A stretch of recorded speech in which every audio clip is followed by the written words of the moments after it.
ഇന്നത്തെ toast master, സഹ toast masters, അച്ഛനും അമ്മയും മറ്റു വിശിഷ്ടാതിഥികളെ, നിങ്ങൾക്ക് എന്റെ ഹൃദയംഗമമായ നമസ്കാരം.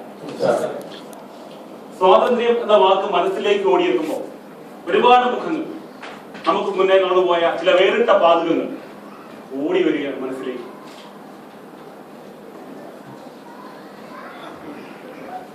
ധീരമാം സ്നേഹമേ ശാന്തി, ശാന്തി ഗീതമാണ് എന്നുമേ ഗാന്ധി. അതല്ലെങ്കിൽ എന്റെ ജീവിതമാണ് എന്റെ സന്ദേശം, അത് ഞാൻ നിങ്ങളുടെ മുമ്പിൽ സമർപ്പിക്കുന്നു എന്ന് കാണിച്ചു തന്ന മഹാമനുഷ്യൻ. അതുമല്ലെങ്കിൽ വെളുത്ത ശരീരവും കറുത്ത മനസ്സുമുള്ള ബ്രിട്ടീഷുകാരുടെ കരാളഹസ്തത്തിൽ നിന്ന് ഇന്ത്യ എന്ന മഹാരാജ്യത്ത് സ്വതന്ത്രയാക്കിയ, അതിനുവേണ്ടി ജീവത്യാഗം ചെയ്ത മഹാത്മാ. പിന്നെ മറ്റൊന്ന്, ഒരു ജീവിതകാലം, ഒരു ജീവിതത്തിന്റെ പുരുഷായുസ് മുഴുവൻ ഇരുണ്ട ജയിലറുകളിൽ കിടന്ന് നശിച്ച, നരകിച്ച, സമാധാനത്തിന്റെ വെള്ളരിപ്രാവുകളെ വിടർത്തിയ കറുത്ത മുത്ത് എന്ന് വിശേഷിപ്പിക്കപ്പെടുന്ന നെൽസൺ മണ്ടേല. അതുമല്ലെങ്കിൽ നിങ്ങൾക്കറിയാം, 21 വർഷക്കാലം ജീവിതം ജയിലിലായ, യവനയുക്തവും പ്രേമസുരഭുലമായ ജീവിതം ജയിലറുകൾ തീർത്ത യാങ് സാങ് സൂചി. അതുമല്ലെങ്കിൽ കഴിഞ്ഞ 11 വർഷമായി ഒരിറ്റ് വെള്ളം കുടിക്കാതെ, ഒരു വറ്റ് വാരി കഴിക്കാതെ, സ്വന്തം അമ്മയുടെ മാതൃത്വത്തിന്റെ വാത്സല്യം നുകരാത്ത ഇറോം ശർമ്മ. ഇവരൊക്കെ സ്വാതന്ത്ര്യത്തിന് വേണ്ടി ജീവത്യാഗം ചെയ്തവരായിരുന്നു. എനിക്ക് നിങ്ങളോട് പറയാനുള്ള പ്രിയരെ, നമ്മൾ ഇവിടെ ചിന്തിക്കേണ്ടിയിരിക്കുന്നു. നമ്മുടെ പുതിയ തലമുറയിൽ സ്വാതന്ത്ര്യ വിഷയത്തെ പറ്റി പറയുമ്പോൾ നമ്മുടെ പുതിയ തലമുറയുടെ ധമനികളിൽ എവിടെയൊക്കെ തുളകൾ വീണിരിക്കും, ചിന്താധാരയിൽ തുളകൾ വീണിരിക്കും, മസ്തിഷ്കത്തിലെ ചിന്താധാര ചിതലരിച്ചിരിക്കും. സ്വാതന്ത്ര്യം എന്ന വാക്കിന്റെ പോലും അർത്ഥം അല്ലെ എങ്ങനെ വിശേഷിപ്പിക്കണമെന്ന് മനസ്സിലാക്കാത്ത തലത്തിൽ അവർ പ്രവർത്തിച്ചു തുടങ്ങി. എന്താണ് സ്വാതന്ത്ര്യം?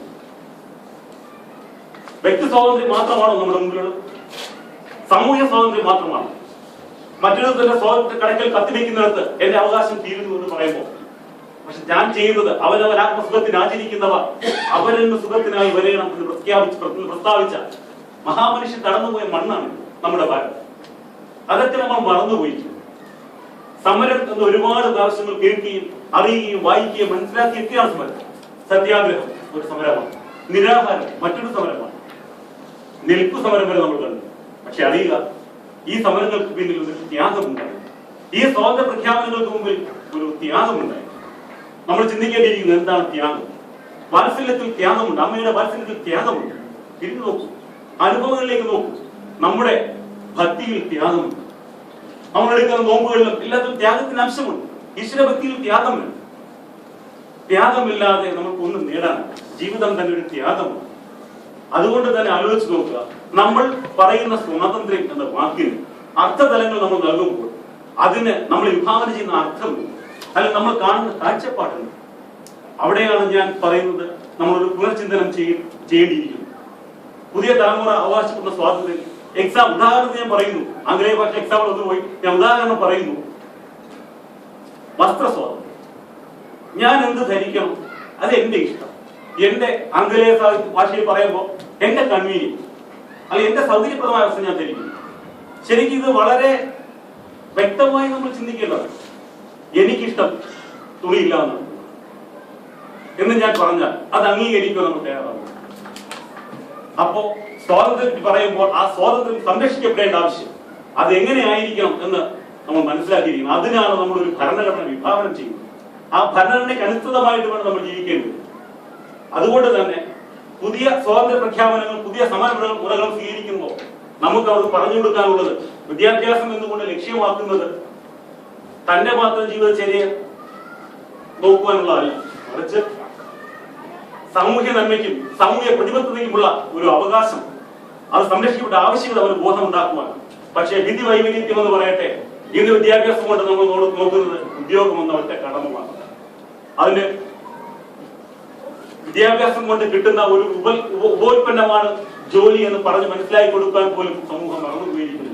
എല്ലാവരും പഠിക്കും, നിനക്ക് ജോലി കിട്ടട്ടെ എന്ന അവസ്ഥയായിരുന്നു. അവന്റെ ആശയങ്ങളും അവന്റെ അവകാശങ്ങളും സംരക്ഷിക്കപ്പെടുവാനും അത് സമൂഹത്തിൽ പ്രതിബദ്ധതകളായി തീർക്കുവാനും അവൻ മറന്നുപോയി.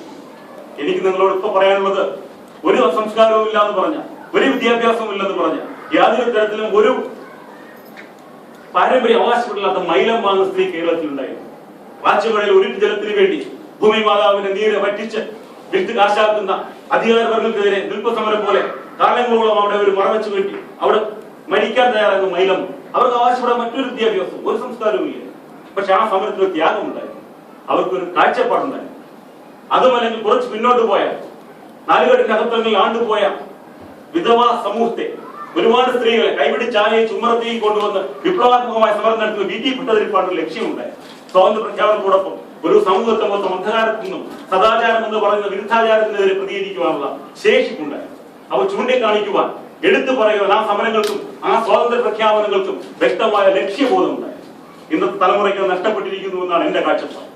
നിങ്ങൾ ചെയ്യുന്ന ഏത് സമരവും നമ്മുടെ പിന്നാലെ വരുന്ന പുതുനാമ്പുകൾക്ക് പറഞ്ഞു കൊടുക്കേണ്ടത്, നിങ്ങൾ ചെയ്യുന്ന ഏതൊരു സമരവും പുതിയ തലമുറയ്ക്ക് ചൂണ്ടിക്കാണിക്കുവാൻ ഇതുപോലെ നാളെ എടുത്തു പറയാനുള്ള മാർഗങ്ങളായിരിക്കണം. അതിനത്രയും അന്തസ്സിട്ട ഒരു മികവുറ്റ ലക്ഷ്യവും ആശയവും ഉണ്ടായിരിക്കണം എന്ന് പ്രഖ്യാപിച്ചുകൊണ്ട് അതായിരിക്കണം സമരമെന്നും അതായിരിക്കണം സ്വാതന്ത്ര്യ പ്രഖ്യാപനം ഓർമ്മിപ്പിച്ചുകൊണ്ട് ഞാൻ നിർത്തുന്നു. നന്ദി, നമസ്കാരം.